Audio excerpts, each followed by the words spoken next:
If you want to control Christians, you don't need arguments. You just need a sad story. A crying woman, a child. A headline designed to bypass the brain and go straight for the gut. And some Christians fall for it every time. They don't ask questions, they don't wait for facts, they don't test the spirits, they react. And then they call that reaction love.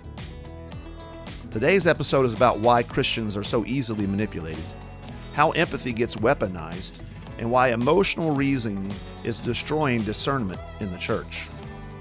If you care about truth, leadership, and protecting your family from propaganda, this conversation matters.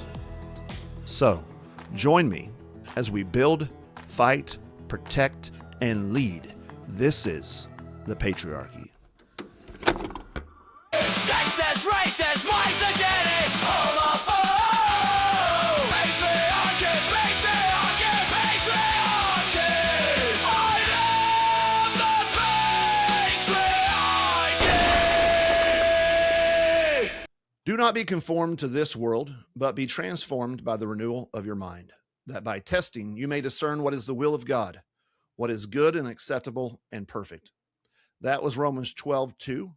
I am Pastor Joseph Spurgeon, and you are listening to the Patriarchy Podcast, a ministry of Sovereign King Church. Today, I'm joined by my brother, Michael Clary, pastor of Christ the King Church in Fort Thomas, just south of Cincinnati, up there in northern Kentucky. Michael is a faithful pastor, a clear thinker, and a man who has learned the hard way that clarity can sometimes bring heat. Recently, he wrote an article called Calling Christians to Stop Being Gullible, to stop falling for emotional manipulation, especially in the news cycle, and to grow in our discernment. That article sparked some conversation far beyond the initial issue, and that's what we're going to dig into today. But before we get there, let's welcome Michael to the show. Michael, welcome to the Patriarchy. Very much, man. It's great to be here with you. Yeah, and I see that you've actually kind of decorated in your office right behind you. You've written the word gullible for everybody to be able to see. Didn't work. Okay. No. So, Michael, we grew up in the same region, same area. We're both West Virginia guys. So, tell me a little bit about that. Where'd you grow up in West Virginia? What was your faith like growing up? Yeah, I grew up in Huntington, West Virginia area, actually just outside of Huntington in a town called Canova, West Virginia. And my grandfather and great-grandfather were both Baptist preachers. And so I grew up in that world. My parents split up when I was about 7 years old. And so for my spiritual formation was a bit fragmented between a couple different church experiences in those early years. But eventually, I settled. I was in my dad's church, and they're I would say they're not officially PCA, but they are. They're probably very friendly with PCA doctrine. Wonderful people, wonderful church, and so that was. I don't ever remember a time where I didn't believe in Christ. But I do remember, when I was a child, I don't remember exactly how old, 8 or 9 maybe, of making that, like I knew that I had to take ownership of my faith and I made a profession of faith at a Sunday school class. And then from there, I've always had a desire to walk with God. And in college, I got involved with Cru. Went on staff with Cru. That was formative for me, but eventually I started to realize I was at Marshall, same school you went to, pretty much the Harvard of Huntington, West Virginia. But That's not saying a lot. Okay.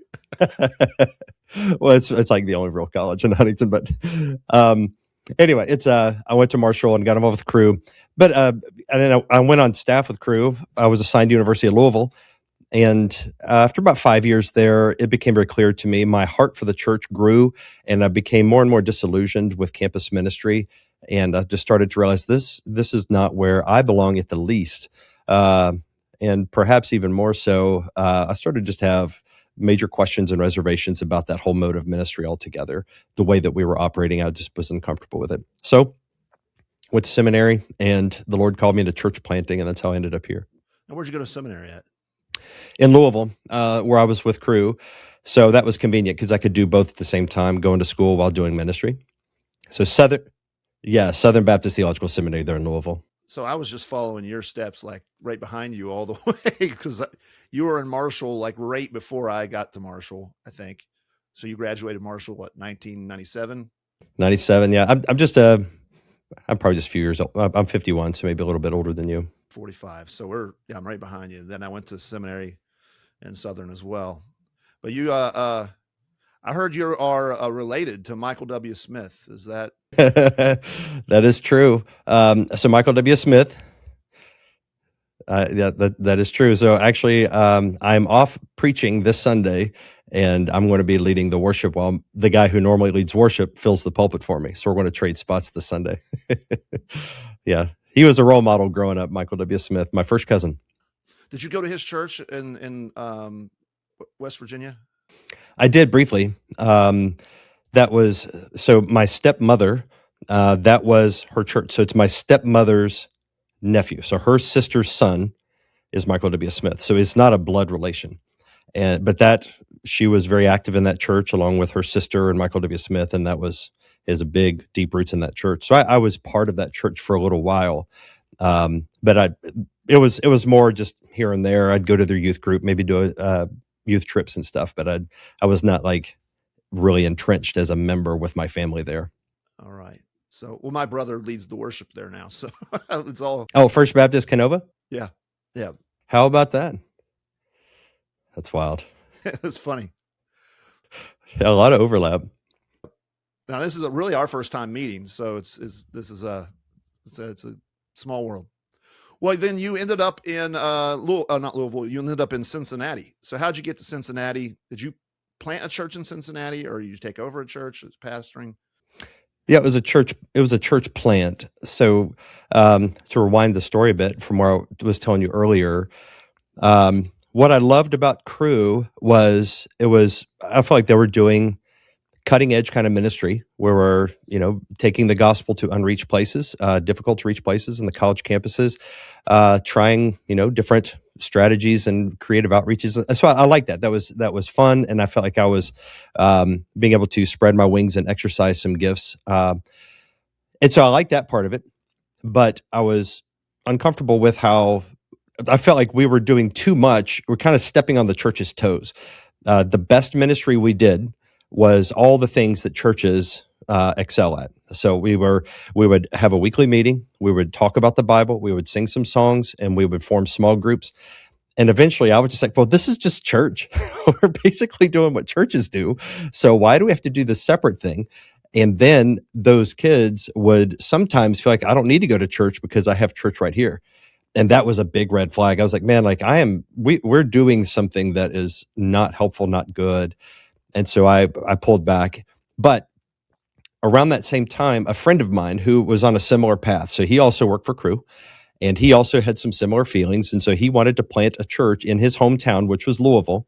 So he had come back to Louisville from a staff ministry elsewhere, and we connected. And he said, hey, I want to plant a church. Why don't you kind of join me? And so I met with him and his wife. My wife and their wife got together, and he had just laid out this vision of a church that kind of combined a lot of the things that I loved about Crew, but also had the biblical structure and fidelity of a church. And I was like, man, I love this. I've never heard of anything or seen anything like it. Of course, what I didn't realize at the time, I was pretty ignorant. I didn't realize that this is just faithful, good ecclesiology. And so I joined his church plant. I was there at the very first core group meeting. And then a year and a half later, we launched public services, and I was the worship leader there. And I was there for a year and a half. And so the whole time I was in the mix, meeting with the staff, kind of seeing how churches are formed from the inside. And I was like, man, this is perfect for me. This sounds very much like what I'm made for.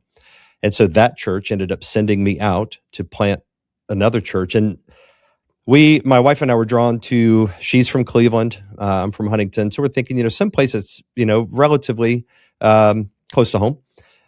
So we're thinking Midwestern Rust Belt town, Cleveland, Columbus, Cincinnati, Louisville, and Indianapolis were 5 options that we considered.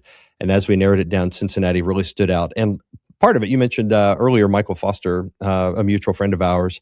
I loved Acts 29 at the time. I don't have so much fond feelings for it anymore, but at the time I loved Acts 29. And so I went onto their website and I looked like, what does Acts 29 have going on in Cincinnati? They had no churches in Cincinnati, but they had a candidate church, which is kind of the JV church. Before you're a real church, they put you in this candidate side of the website. And this guy named Michael Foster was planting a church there. So this would have been in 2007.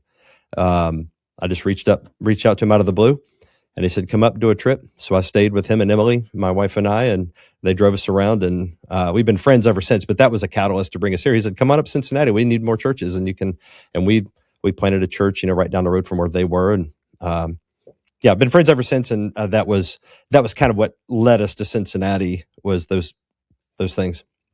Well, speaking of Michael Foster, he calls you the Normie whisperer. I don't know if you've ever, what does he mean by that? Do you see yourself that way? I do. It's a priority for me. And so there's like these big time red pill radical guys, hardcore conservative guys. And I'm like, those are my guys. That's who I am.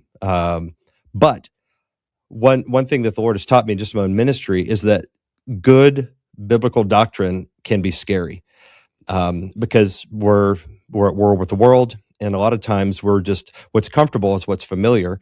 And these really conservative beliefs are pretty frightening for people. And so as a pastor, and I'm like, okay, patience dictates a pace of exposure to doctrines that they're going to have trouble with. And so I'll move slow. And if the harder the doctrine, the more difficult it is, the more of a priority it is for me to, hey, I want you to understand this. So like, this is called the Patriarchy podcast. I'll use the word patriarchy. I think it's a biblical concept. And so whenever I talk about patriarchy, if I'm in certain contexts, so I spoke at a conference a couple months ago, and the pastor of that church, he was like, hey, you use the word patriarchy, people might freak out. And I'm like, that's okay. So whenever I gave my talk, I said, I want to use the word patriarchy. Now let me tell you what I mean and what I don't mean, because that might be frightening for you. So if you might be scared of it for reasons ABC. That's what I'm not advocating for is this thing that you're afraid of. I want you to see something beautiful about the way God made the world, and the way God made the world, whether you like it or not, is patriarchy, and this is the best way to live. So I try to show what is something attractive and compelling, because it's beautiful. It's the way God made the world, and so that's just an instinct that I've developed over the years, and so it helps me to traffic in normie circles and to introduce doctrines and concepts that may be frightening for them. The reason I kind of bring that up is a good transition, because I think you're good at that. And one of the reasons is because you were that, in a sense. I think as you were talking and you were telling your story, and the reason I wanted to hear the story, you're talking about Acts 29 and Crew, and you kind of grew up in the normal evangelical kind of modern, and maybe some of that has there's a lot of good in that, but some of that could be shallow theologically, and God has transitioned you over the last 10, 15 years. Let's talk about that. How did God transition you? How did you change as you're moving from each one of those stages to where you're at now? Great question. I would say there's two sides of that. One side of it is me personally going from basically getting more conservative or more, robust, I suppose, in some of these doctrines. That was 20 years ago. But the other side of it is, there's what you believe, and then there's what you'll talk about publicly and how you talk about it. And so one of the things that was one of the hardest lessons for me to learn, and I did have to learn it the hard way, but it was sincerely motivated. And so the kind of thing I was talking about being a normie whisperer, there's a limit to that. And so let's say, the word winsome has gotten a lot of discussion in certain circles. The very best version of winsome is what I was striving for. And I was like, I don't need to add any unnecessary offense to doctrines that are going to be difficult. And so I would try to be winsome. But what I found is that no amount of winsomeness is going to prevent people from responding negatively to things that they don't like. And so over time, my conscience was increasingly troubled that there were things that I believed and I would talk about, but I was so worried about alarming people. And so what I would do is, like, I would spend a lot of time, especially in my sermons, I'd spend a lot of time. I want to make sure that I thread this needle very precisely. I want to be very nuanced, very precise and accurate. Here's what I mean. Here's what I don't mean. Give all the qualifications. And what I found is, no matter how precise I was, no matter how nuanced and careful I was, whatever the tripwire was, people would still trip over it and get angry. And then what dawned on me is that, okay, I need to change this tactic. So I can still be the normie whisperer, but I have to know my audience. And so what I've started to discern is, for people that are hard-hearted, I want to go harder after them. If you're hard-hearted in your sin, I'm not going to winsome you to hopefully give you a soft cushion. I want to hit harder on the cultural idols. And so things like homosexuality and feminism, I have since gotten much more a serrated edge, pointed, in discussing those things, because those are the idols of our day. And whenever people are demanding you speak winsomely or speak carefully or nuanced about it, what they're really saying is soften it for us, because we don't want to have our sensibilities offended. We want you to tickle our ears. And so I'm like, I refuse to do that. And the more I started to refuse to do that, the more I insisted on, I'm going to speak plainly, in the pulpit, always with an appropriate biblical tone, appropriately, hard when it needs to be hard and gentle when it needs to be gentle, but not pulling my punch. The more I did that, the more the anxiety level in my people would raise. And eventually it got to the point to where it reached a boiling point, to where there was a faction in the church that were insisting, like, you cannot preach this way. You, almost to the point they'd want to redline my sermons. And I remember asking them, like, what do you want me to do? Do me give you my sermon notes? And so you could just cross it out like a third grade teacher, what I can say, what I can't say. And I'm like, my conscience is bound to the word of God. I cannot do that. And it eventually led to a painful division in our church, but it was necessary. Yeah. So you experienced suffering then for actually starting to speak more openly and truthfully, directly. Man, it was by the grace of God. So there was a time. So it got to the point to where it was it was mostly localized. At least the open conflict was localized within my elder board, and I started to realize. So when you're church planting, you have a supply and demand kind of problem. So I'll build a concept and then I'll return to your question.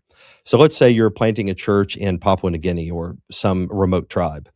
And let's say you convert an entire village of people to Jesus. And then you're planting a church and you want to appoint elders, as Titus 1:5 says to do.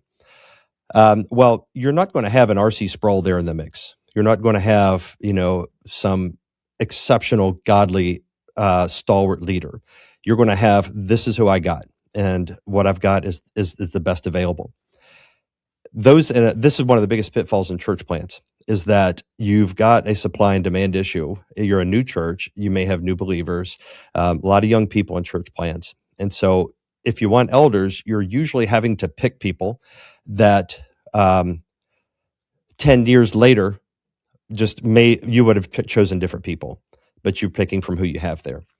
And so I had some elders with me on the board that I didn't realize at the time, but I found out later. And I think we all, we were changed by the world. We had COVID that happened during all this time. So we all responded differently.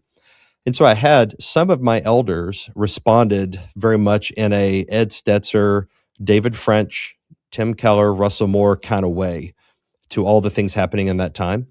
Whereas for me, and I had one other elder.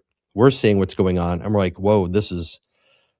And we're like, that's actually an unfaithful response, and so we're more of the like a Joe Rigney or some of these guys, Tom Askell, Doug Wilson. We're like, we're being emboldened and strengthened because we're like, hey, our church is in danger here from these worldly ideologies, and we have elders that are wanting us to appease and accommodate.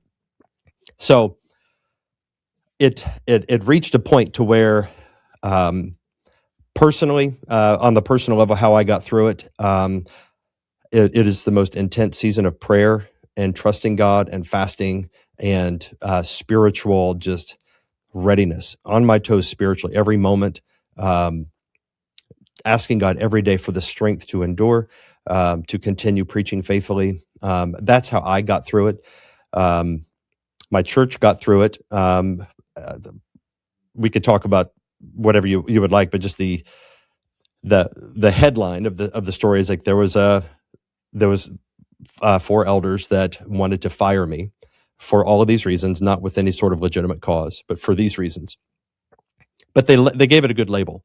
They'll try to come up with fake accusations of, oh, you're quarrelsome. And I'm like, no, I'm no more quarrelsome than Christ or the Apostle Paul. I'm not trying to pick fights. In fact, I hate this. I'm trying to avoid it, but this is what faithfulness requires. So anyway, they tried to remove me, and that effort failed. And so those elders all stepped down all at once, and a number of people left the church with them. That was a little over 3.5 years ago. And I got to tell you, Joseph, it has been since then the best 3 years of my entire ministry. I mean, the health, the joy, the vibrancy, the unity of our church now is it's worlds apart. And I'm like, it's the worst thing ever happened in my ministry, and it's the best thing to ever happen, unfortunately, but true. You've heard of that before, blessed subtraction sometimes. And so your church has made it through it stronger and is growing. Yes. Yeah, we baptized 8 people this past Sunday. We're seeing more evangelistic fruit than before. We just moved to a new building that is 3 times the size of our previous building. And there's just it's healthy and vibrant. I mean, it's just a sweet spirit of joy and unity that it's still fresh enough. It was only 3.5 years ago. It's still fresh enough to where I have the scar tissue and I still feel it. But what I feel now is just I could get emotional just thinking of how grateful I am that this was the outcome, that the Lord carried us through, because we were right on a razor's edge of me losing my job, my ministry getting fired, and that would have been devastating. Well, I had you on to talk about your article on weaponized empathy, and our listeners may be local. So why go through all that to get to this, your background, and talk through all that? But I think there's some connection here. We were talking before we started the podcast that you kind of sense a connection. So maybe start to take what we've been talking about and let's move us towards, let me give our people a background. You just wrote an article it's called Christians Stop Falling for Weaponized Empathy. And the occasion is all the stuff happening in Minnesota with ICE, the sainthood of all the people that have the recent people that have been shot. You know, I heard somebody call one of them Saint Taillight because he's kicking out the taillight. Wow. But there's a sense of, and I'm receiving even from somewhat conservative Christians, this anger towards immigration enforcement and a lot of narratives of a lot of stuff. And I'm kind of joking about the Saint Taillight thing, but there's an idea of kind of when we see what's happening, there's a sense to kind of make these people that are involved into somebody to look up to. They become little heroes, or at the very least, we start to, hey there. So excuse me a second. I got my daughter coming in. Let's say hi to everybody real quick. Well, hello there. She's Yeah, this is Hadassah. Say hello, Hadassah. Well, she'll sit right here for a little bit if she don't get too bad. All right. Well, anyways, there's a sense to kind of make them into, to soften from what the wickedness or the things that they were doing, and then really put the emphasis on she's a mother, he's a nurse, and this kind of stuff. And it leads to people falling for all kinds of narratives all around the thing. And so your article was like, we've got to stop being gullible. We got to stop being naive. And I thought it was a really good article. It was one I wanted to have you on. But I thought, I'm sure there's some connection from what you've been working through and dealing with in your own life and in this ministry to even how you get to this article. So maybe kind of tie those connections before we move into the article, if you're able to do that. sure thing. The genesis of the article was a thought that we see the radical protesters and the crazy people following the ICE officers around in Minneapolis. And so there's a stereotype of this radical leftist with blue hair and all the piercings, lesbians, a lot of them. But then I saw some people that I know that were part of my church from before they left whenever we went through that conflict. And I see them posting this article by Benjamin Kramer. I'd never heard of this guy before, but evidently he's a pretty leftist pastor kind of guy. And so Benjamin Kramer was saying things like, it's not all the things it's not Christ-like to do. So I've got it pulled up here. There's nothing Christ-like about shooting unarmed protesters at point blank range. There's nothing Christ-like about holding human beings in inhumane conditions. And then he goes on and on like this. There's nothing Christ-like for tear gassing a family's vehicle and putting their children, holding an infant, into the hospital.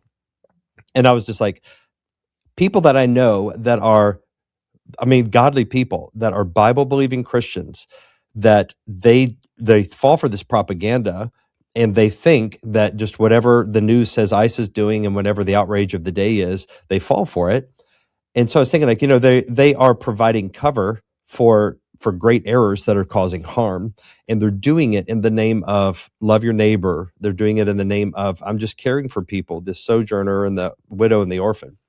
And that was what was happening. I've seen this phenomena in my church for years, to where because somebody feels something strongly, that is taken as evidence that it is true. So emotions are evidence of truth. And when you provide actual evidence to the contrary, that makes them uncomfortable, and that discomfort is taken as evidence that what you're presenting to them is false. And so the way they feel becomes the self-authenticating truth mechanism, like truth in quotes. And so they fall for this, and I'm like, that is gullible. And so in the piece that I wrote, I just wanted to show that's not biblical. There's a number of texts I could go to. You read one from Romans 12 that is also helpful. The one I used to demonstrate this in my piece was Philippians 1, where Paul is praying for the church. He said, "I'm praying that your love may abound more and more with all knowledge and discernment, so that you may approve what is excellent." And so basically, it's like, if love requires good judgment, and good judgment affirms what is good, and not just whatever feels right. And if you end up affirming, you could end up affirming what is evil, but it feels like love to you. And these are people do this every day. And they're ordinary people that sit next to us in church. They're the sweetest people. They make the best cornbread at the potluck. Great, good, godly people, but they're gullible, and that gullibility ends up ushering in all kinds of error into the church. Why do you think this is something that Christians are susceptible to? In a world of compromise, we're committed to being men who stand firm in the faith.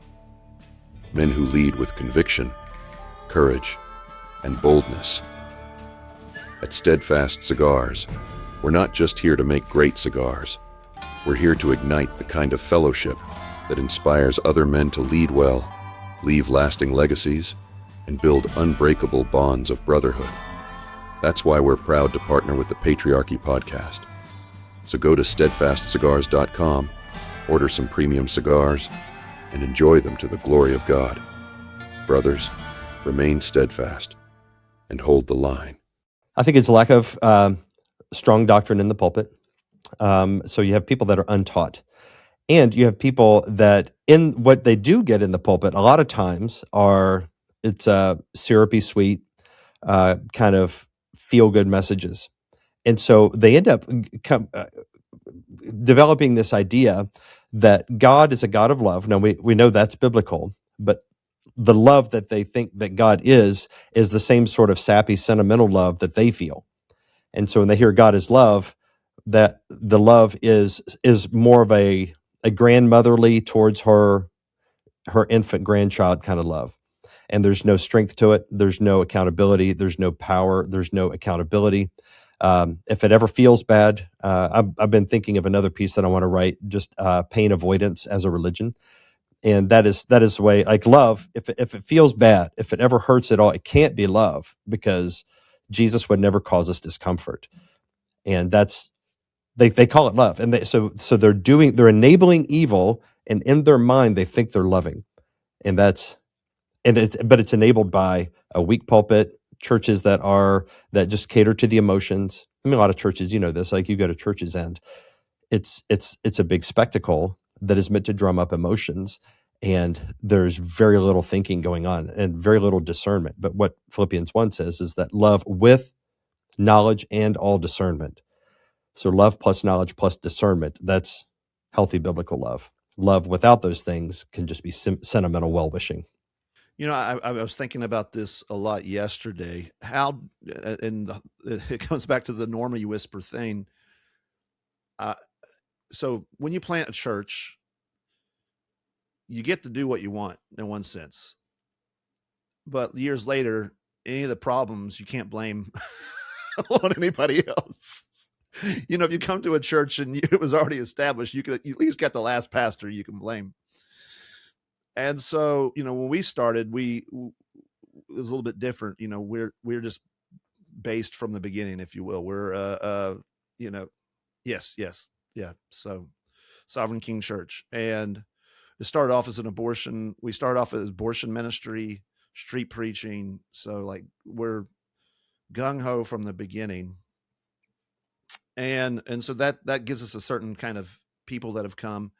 And I just think, okay, we've been growing. God's grown us well. We've got a lot of families. We've got people, but I also want to still see us reach even more in our area and in Jeffersonville. And so how do we reach the Normie people? Because so many people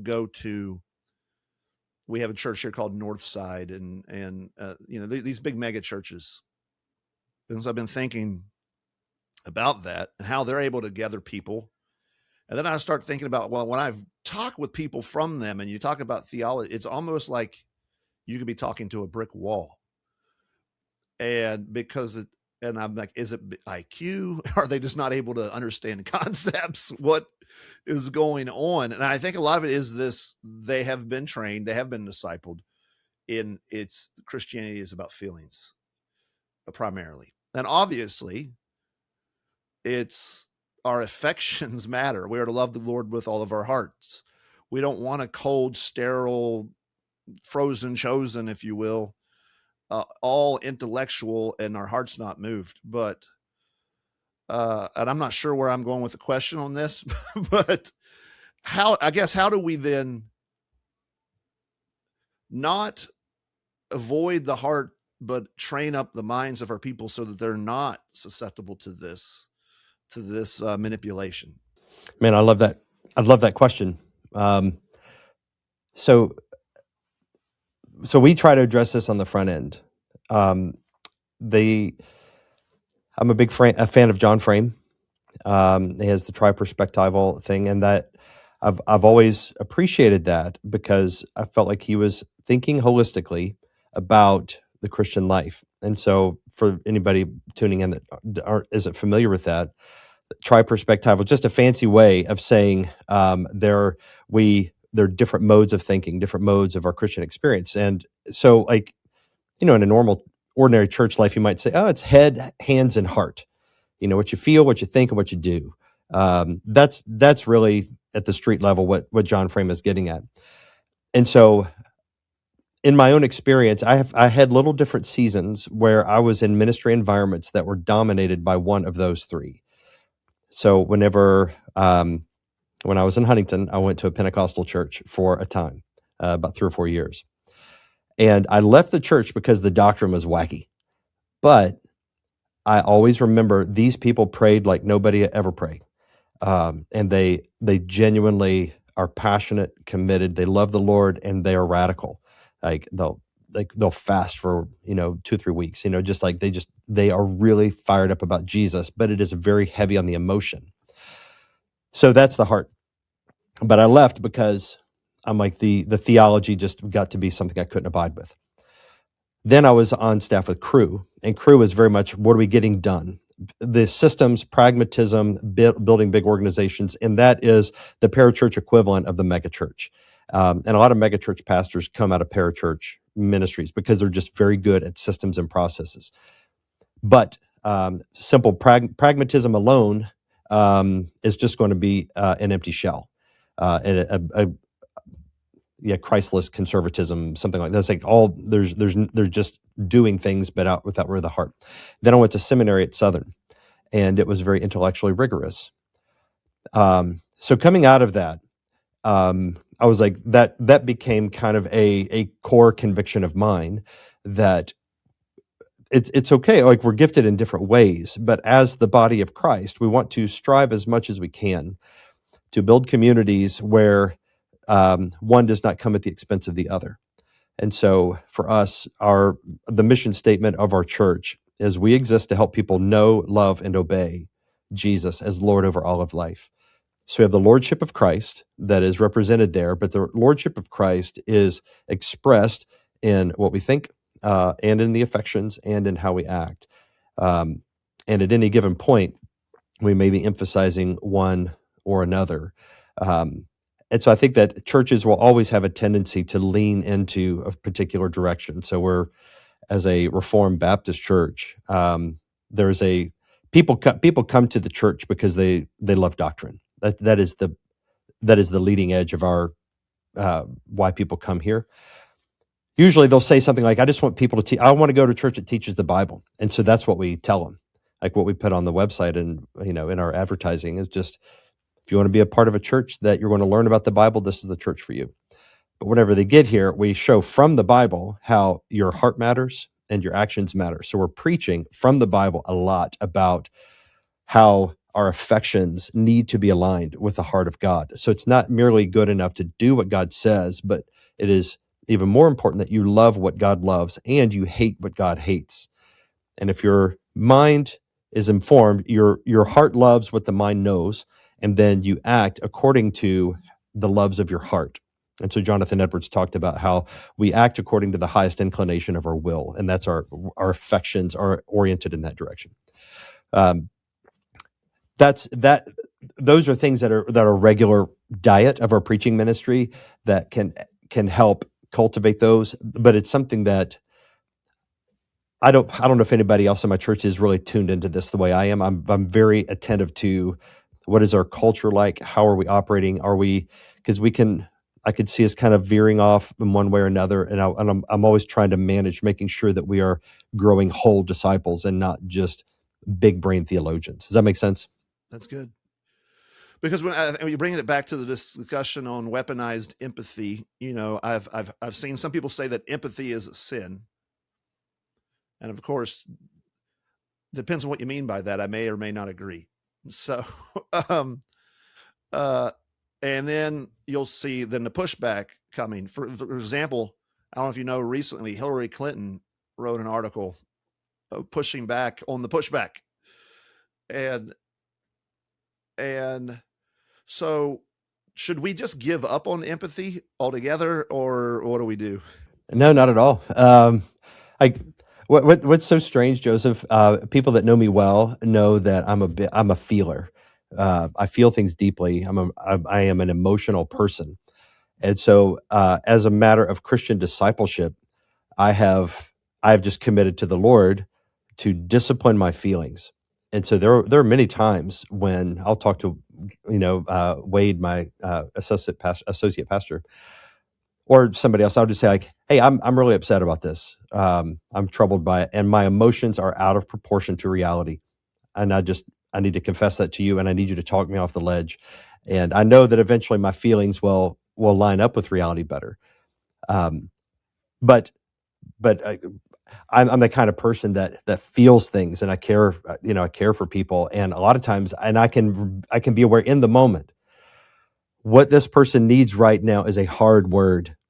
And that's the last thing I want to do, because I am feeling for them in this moment. And I know that what I say will hurt them deeply, but I know it's what they need. And so I want to have to discipline myself to do what they need, even though in my heart, I just want to offer them comfort. That is, and pastors very often, it's an occupational hazard of pastors, because a lot of pastors go into ministry because they love people. They're people. They care for folks. You have a few people maybe in our camp, our end of the Christian wing of the Christian world, that are more theologically inclined. But these days, it's just they just love people. They care people, and that comes out. It's like, I just want to love on people. I don't need none of this. We don't need to argue about doctrine this and theology that. We just want to love on people. And I'm like, brother, I know what you mean, and there's a part of me that's with you. But if we don't have some discipline over our emotions, we're going to go crazy. And that's what the Philippians 1 text. Paul says, I pray that your love will abound more and more. So it's like clearly big love that he has, but love with knowledge and all discernment. Because if you don't, then your love is untethered from reality, and you're just going to emote all over the place and call it love. And that is a recipe for wickedness. Yeah, I don't think I would trust a pastor who has no empathy at all.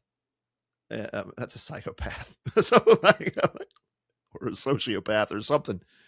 On the other hand, it is a temptation for pastors. I think it's why we can have cowardly pastors. And the best way you could say it is not even necessarily cowardly, is that they don't want to hurt people. And especially women. Yeah. And I think a lot of it is cowardice towards women, but I think it's also a desire to protect it as well as there. And yet, if it's without discernment, without truth, it's actually not really protection, is it? It becomes, I care because it makes me feel good. And it's really ultimately a selfish compassion. One angle that I didn't write about this in my piece, but it's reality. It's like the women are the ones that are the leading edge of this problem, and women are the ones that are more led by their empathy. Men are not, but then men are afraid of women, and they don't want to attract the anger or displeasure of women, and so they go along with it. And so I think for pastors, one of the biggest challenges in our day is not fear of man, but it's fear of woman, because we don't want to face a woman's irrational rage. And whatever push comes to shove, women, they will band together, and they'll circle rank, and they'll close rank and circle up, and they will say it's women against whatever, and they will use strength in numbers. And that's what's happening, all these ICE protests and stuff. It is the irrational rage of unhinged women who have an enemy that they're focused on, and they're pouring out all of their just irrational anger at one person because they have an irrational empathy for another group of people. And so in a church, that can happen too, where you have men that just won't, they kind of allow themselves to get pulled into the emotional orbit of their wife or the women around them. And whole churches can just get swayed by the women in that way. Yeah, I think women are designed to be empathetic. They're designed to be in touch with the emotions, especially because they're going to be dealing with children who are emotional. They're dealing with care. I mean, it's a very good thing when placed in the right place. A lot of these pink-haired people, if you will, they don't have children. They don't have families that they're in a home they're caring for, which they've given up on that sense of femininity, but femininity hasn't given up on them. It's in their DNA. It's just now misplaced. It's now their children are this immigrant that they've never ever met, this illegal immigrant. and they're mother bearing. They're the mother bear with the cubs, and it's all misplaced. And then you add in the fact that they're social networking. Women feed off each other with that. Throwing in our modern main character syndrome stuff, and now you've got a mess. And yeah, men don't want to deal with it. Proverbs tells us, well, it's better to go live in the desert, right up on the roof, than that constant drip. And yet you've got to grow a spine. Just yesterday, I was doing another podcast episode on how to fight in your marriage, and a man has to be a steady anchor, or a lighthouse. A lighthouse is planted on solid ground, and it doesn't get moved by the sea. Which means you've got to be grounded in who Christ is and what he says you are. And he made you the leader. And so you can't move. I've seen these videos where the women are screaming and the guys just kind of stand there unmoved. That's what you have to be in your own life. I think it's one of the things that God blessed us with by doing abortion ministry. We had a ton of women screaming in our faces all the time. I'm not moved by it as much. And so praise God for that. But it's still, even with all of that, it's just a temptation. Well, we've talked about the role of pastors with this. Let's talk about men in particular. Let's bring this down and make it applicable. What disciplines help men grow in discernment? I've been doing a lot of thinking about this because I've been outlining a book, and I'm writing a book on the lost art of discernment. And the core of the book, the skills are not, it's head, heart, and eyes. So not the hands so much, but is a particular skill. And so with the head, it is like you have to have a solid theological foundation to be the most discerning. With the heart, there has to be the humility that is willing to discern yourself first. So a man who discerns everything else but doesn't discern himself is a dangerous man. So a man has to discern himself and know, I am just as it is just as possible for me to be deceived as anybody else that's deceived. And so I need to first detect my own areas where I've been deceived so that I can get the log out of my eye so I can see clearly to help remove the speck out of somebody else's eye. But then the eyes is where it's really key. And there's in our day, it is really complicated because we live amid so much propaganda. And a lot of propaganda is not lies. It is truth that is framed in a deceptive way. So if you look at truth framed in a deceptive way, you're looking at an article or a social media post or news story, and the elements of what they report are all true. There's nothing you could say, that's the lie right there. You just said something false. No, it's selective editing. It is omitting key details. It is improper framing or context. And that you have to think really hard and be very shrewd to be able to detect that kind of propaganda. So I think learning some of the patterns of propaganda help. And one of them, I would say one of the biggest ones, there are 5 different areas that I've been thinking about. The biggest one is probably, at least foundationally, it is the battle for the dictionary. Pay close attention to the words people use, and pay close attention to words that have emotional import. There's something that you're being told how to feel, not necessarily how to think, or even pointed to what is true, because propaganda works on the emotions. It bypasses your rational thinking faculties, and it works directly on the heart and the emotions. And that is very effective propaganda, because then people will feel, and propaganda trains you to act according to what you feel. And then once you've taken an action, you backfill and you supply the rationale in retroactively. So take this, go back to 2020, for example. Everybody was putting the black square on their Facebook profile. And there was incredible social pressure to put the black square on their profile. And if you didn't, you at least looked racist, or you looked heartless, or like you didn't have compassion. So a lot of people did it. But they did it not really knowing the story, not knowing the facts. They did it because everybody else was doing it to conform to social norms. And then after having done an action, you are publicly committed to a particular perspective. And then few people are going to have the humility to go back and say, I was wrong about that. A lot of people will double down and stand by it. So I did it because, there's like systemic racism and stuff, and they don't really know, but they're saying it because they need to have some justification for what they did.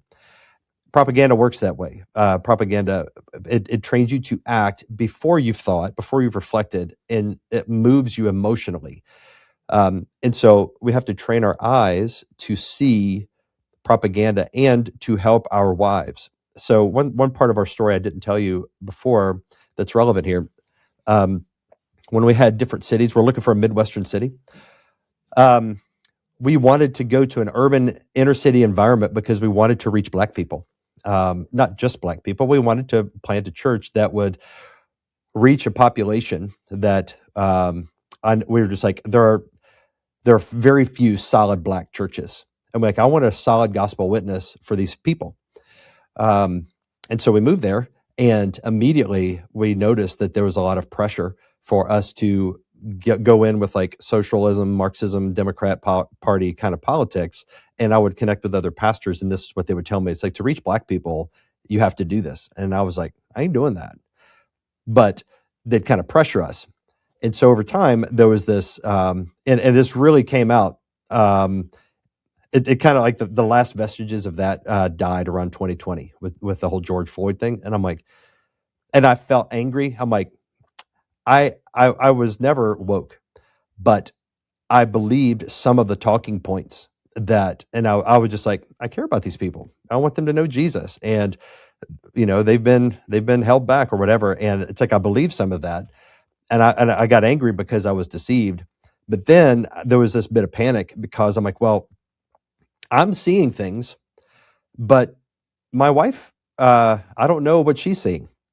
And so now we could have a divided home. And I know in 2020, a lot of marriages split up because you would have a red-pilled husband and then a woke wife. And she was being trained, like, anybody who doesn't agree with you, it's like they're an oppressor, and it's like they are part of the problem. And it's like it would create this animosity towards one's husband, and she's getting this reinforced from her Instagram reels.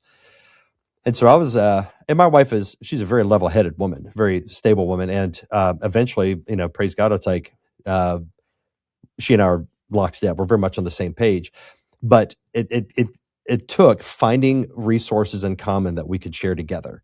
And so, like, hey, let's listen. I'd find a podcast. Let's listen to this together, and find, like, who are people that she could trust, that it's to help her speak the language. Because a lot of times I was still discerning myself. I'm like, something's not right. I'm seeing things, but I didn't quite have the ability to articulate it because it was very fresh. But we would listen to things and talk through things together, and eventually we got onto the same page to where now we're very much like-minded. But it's important for husbands to be able to stand firm and to not allow the emotions of your wife, of a man's wife, to just pull him in, because a lot of guys will do it just to keep peace. And that's what men want. Men want a peaceful home. And if your wife is freaking out about something, it's easy to just appease to her to keep things calm. And that is only going to lead to more trouble down the road. And that is the discipline, like standing firm, seeing what you can see, gaining clarity in discerning propaganda, and then helping to slowly lead your wife also, so that she can see it as well. And that can hopefully save some marriages too. Yeah. And I guess that also means you can't check out. I think a lot of dudes, they see their role as, I provide. So I go hard at work. I've been working hard, and then I come home, and I can kind of, this is the shelter. This is the place for check out. And so they're not even aware of what their wife's doing or the material she's receiving and thinking about. And so there is no instructing and washing with the water of the word as Jesus does his bride. So you can't check out. You have to be engaged. Yeah, it's good to know what your wife is reading, listening to, books, novels. My wife, she loves to read novels, and I don't read novels, especially like if I were to read novels, it'd be a different kind of novel than what she would read. But she'll tell me now. She goes, "Man, this novel's woke as a joke," and she'll tell me. But if I wouldn't have known, I mean, like she'll read 2 or 3 books in a week. I mean, she just devours through books, and a lot of women I think are devouring content, and their husbands don't know, and so you need to be able to keep track. And I've seen some guys are heavy-handed about it. I don't think that's necessary to be heavy-handed about it, but you at least want to have, like, sweetheart, what is this stuff? And get the titles, read reviews, and just see if you can help discern, because women are going to be more susceptible to these things. They will be. Well, brother, I think we've covered quite a bit here today, and I've really enjoyed getting to know you better, talk to you face to face, and not just through social media. And if someone wanted to reach out to you, they wanted to get a hold of you, you've got some book. I think you've written some books. Give yourself a little bit of a plug. The book I wrote is a book on biblical sexuality, and the book is basically, given our previous part of our conversation, it is Patriarchy for Normies. That's not the name of it. The name of the book is God's Good Design, a biblical, theological, and practical guide to human sexuality. So it is very much so Canon Plus. They have the audio version on there, but you can get it on Amazon. And it was published by Zachary Garris. He published Masculine Christianity. His publishing company published it for me. So it's very much a strong-based patriarchal perspective, but I wrote it in a way that I wanted to appeal to normies, to where it's like, hey, you don't need to be scared of this. This is actually a beautiful thing. I do a lot of writing on my website, which is through Substack publishing platform. If you go to dmichaelclary.com, dmichaelclary.com is my Substack, and that same handle, dmichaelclary, is on Twitter or X. And so I'm active in those places as well. Again, brother, thanks for coming. Thank you very much, Joseph. I appreciate it. Brothers, let's land this plane pastorally. Discernment is not about being cold, cynical, hard-hearted. We're not Spock. We're not Data from Star Trek, devoid from all emotions. Rather, it is about loving rightly. Real love is anchored to truth. It is patient, it's slow, it tests when it hears before it reacts. So here's what I want you to take home. First, slow down. If a headline, a post, or a video is designed to make you feel angry, afraid, or guilty, immediately that's your cue to stop. Truth does not need to rush you. Lies do. So slow down. And this is from either side, all sides. It's not just the left that wants to manipulate you. There are always grifters all about everywhere. When you're scrolling through your social media and you're tempted to get really angry and react, slow down. Secondly, discipline your emotions. God gave us emotions. They're real, but they're not reliable guides on their own. You must submit them to the truth which is found in Holy Scripture. Ask yourself, is this true, before you ask, how does this make me feel? Now, of course, most men, we don't even ask ourselves, how does this make me feel? But we do feel, and sometimes we react. So you have to discipline yourself. And then you lead your home. Like, be engaged, be present. Know what your wife and your children are thinking about and reading about and being shaped by. Not as a tyrant, you're not there micromanaging every little aspect, but you're there as a shepherd, which means you talk, you listen, you think together. Protect the unity of your house from propaganda and emotional manipulation. Fourthly, demand more from your church. You need preaching that trains your mind, shapes your loves, and strengthens your backbone. If your Christianity is built on feelings alone, it will collapse the moment pressure comes. So what church are you a part of? Are you being strengthened in your mind with good theology? But I also ask, are you being preached to in your heart? Are your affections moving towards Christ? You know, there's ditches on one side, all other sides. There's the full emotional, fluffy church. And then there's the church where it's lectures but no movement towards your heart. And it could be that, well, there's actually no movement from your mind and your heart to your hands, to action. Are you in a church that has action, that has love, that practices what they preach? And finally, brothers, remember this. Jesus Christ is not manipulated. He's not ruled by sentiment. He's full of compassion. He's full of truth. That he can sympathize with us in our weaknesses. And yet that didn't lead him into sin. If you are united to him, you're called to grow up into that same maturity. Jesus is the standard. So love with knowledge, real compassion with discernment, courage with humility. This is how men lead well in confused times. Well, brother, if you enjoyed this episode, do me a favor, like it and share it, subscribe on all the different places, and help us get the word out about these important truths. You're always welcome to take things that you learn from this podcast and share them with anyone, and I don't really even care if you acknowledge that you got it here. I just want the truth to be out, because I want us to build up men who are faithful in our day. So until next time, brothers, build, fight, protect, and lead. This is the Patriarchy. Patriarchy! Sex